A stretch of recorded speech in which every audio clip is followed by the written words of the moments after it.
அம்மா உணவகங்களில் சிசிடிவி கேமராக்கள் பொருத்த 1,33,00,000 ரூபாயை சென்னை மாநகராட்சி ஒதுக்கியுள்ளது. சென்னை மாநகராட்சியின் மாதாந்திர மாமன்ற கூட்டம் வெள்ளிக்கிழமையன்று ரிப்பன் மாளிகையில் நடைபெற்றது.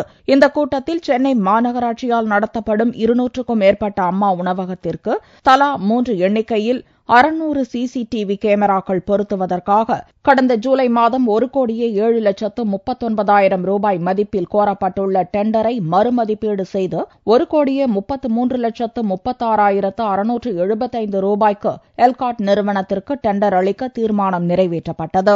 முன்னதாக மாமன்ற கூட்டம் ஆரம்பித்தவுடன் சென்னை மாநகராட்சிக்குட்பட்ட பகுதிகளில் கொசு தொல்லை உட்பட குடிநீர், சாலை வசதி உள்ளிட்ட அடிப்படை வசதிகள் குறித்து பேச வாய்ப்புகள் மறுக்கப்பட்டதாக கூறி திமுக கவுன்சிலர்கள் வெளிநடப்பு செய்தனர். மக்களுடைய பிரச்சனைகளை பற்றி திராவிட முன்னேற்ற கழக உறுப்பினர் பேசும்பொழுது அவர்களுடைய ஆட்களை விட்டு ஏதாவது கோஷம் விட்டு மக்களுடைய பிரச்சனையை திசை திருப்பி வருகின்றார்கள். இதை நாங்கள் திராவிட முன்னேற்ற கழக உறுப்பினர்கள் அனைவரும் வன்மையாக கண்டிக்கிறோம்.